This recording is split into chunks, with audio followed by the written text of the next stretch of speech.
Marcus was the encounter. Marcus was a staunch non-believer, a self-proclaimed skeptic who scoffed at the very notion of a higher power. He spent his evenings at the local bar, regaling friends with tales of his latest adventures and dismissing religious talk as superstitious nonsense. "Show me God," he would laugh. "I'll believe when I see him." One stormy night, after a particularly boisterous evening, Marcus stumbled home, deep in thought. The air crackled with electricity as thunder rumbled in the distance and rain lashed against the pavement. He felt an inexplicable pull toward an abandoned building at the edge of town, an old warehouse that had long been deserted. Drawn by an unseen force, he stepped inside, the heavy door creaking ominously behind him. Inside, the warehouse was dark and oppressive, its air thick with dust and neglect. Shadows flickered in the corners as Marcus's footsteps echoed against the concrete floor. "What a dump," he muttered, brushing off the unease creeping into his mind. He wandered through the labyrinth of rusted machinery and broken crates, scoffing at the remnants of what had once been a bustling hub of activity. Suddenly, a brilliant light erupted from the far end of the warehouse, illuminating the space in blinding white. Marcus shielded his eyes, squinting against the radiance. In the center of the light stood a figure, towering and majestic. As the brightness dimmed, he beheld a colossal being, God, who stood 1,000 feet tall, with eyes that shimmered like galaxies and a voice that resonated like thunder. "Marcus," God spoke, his voice echoing through the empty warehouse, shaking the very foundations. "You have demanded proof of my existence. You shall have it." Before Marcus could react, the ground beneath him trembled violently. In an instant, the world around him shattered like glass, and he was ripped from reality, hurtling through an endless void. Time lost all meaning as he felt weightless, suspended in nothingness. When he finally landed, Marcus gasped, finding himself in a vast, surreal landscape. Swirling clouds and distant stars surrounded him, the air electric with an overwhelming energy. A sense of foreboding washed over him, and as he looked around, he was dwarfed by the looming figure of God, whose presence filled him with both terror and awe. "Here I am," God boomed, his voice resonating through Marcus's very soul. "Do you see now?" Marcus fell to his knees, trembling as he gazed up at the gigantic figure. What is this place?" he stammered, feeling as small as a grain of sand beneath the cosmic titan. "This is a realm beyond your understanding," God said, the wind swirling around them. "I have brought you here to show you the truth. You denied my existence, and now you stand in my presence." Marcus's heart raced, his skepticism crumbling under the weight of the divine reality surrounding him. "Please," he pleaded, "I didn't mean it. I was wrong."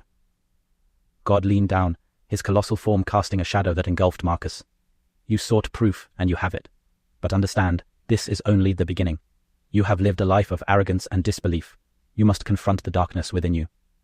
With a wave of his hand, the cosmic landscape shifted. Images began to swirl around Marcus, showing moments from his life.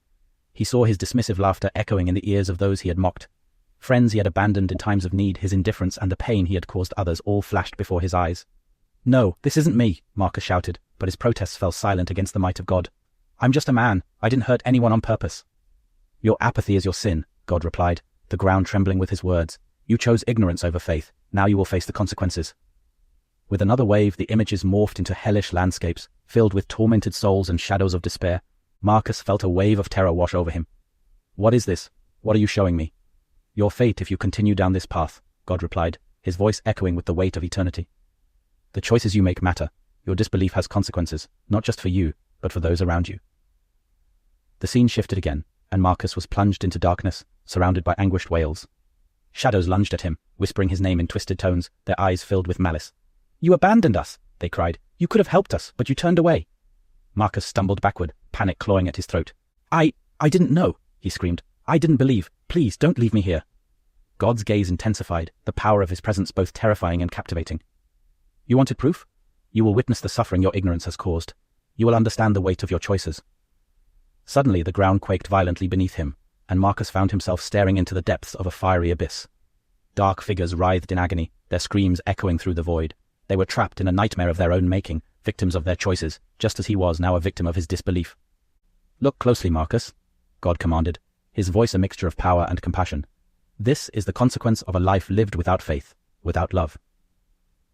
Marcus felt a deep ache in his heart as he witnessed the suffering around him. He could no longer deny the truth that had been laid bare before him. I'm so sorry," he cried, desperation filling his voice. "I want to change. I believe. Just please don't leave me here." God's gaze softened slightly, the harshness of his presence dimming. "I offer you a chance, Marcus, a path to redemption, but you must embrace the truth, not just with your words but with your heart." "Tell me what to do," Marcus begged, his voice trembling. "I'll do anything. Live with purpose, with compassion. Recognize the divine in every person you encounter. Only then will you find your way back to the light. With those words, Marcus was pulled again, hurtling through the void before crashing back into the world he knew. He lay on the ground, gasping for breath. The light was gone, leaving the landscape in shadow once more. Shaking, Marcus stood and stumbled away from the spot where he had landed, the weight of his encounter heavy on his shoulders. He had witnessed the power of God, and it had changed him forever. As he walked into the stormy night, he could feel the weight of the world pressing against him, but for the first time, he embraced it. With every breath, he vowed to live with purpose, to seek redemption, and to share the truth he had learned. In the back of his mind, the echo of God's voice lingered, a constant reminder that the journey had only just begun. And as he walked away, he felt a flicker of hope amidst the shadows, a chance to rewrite his story and finally understand the power of faith.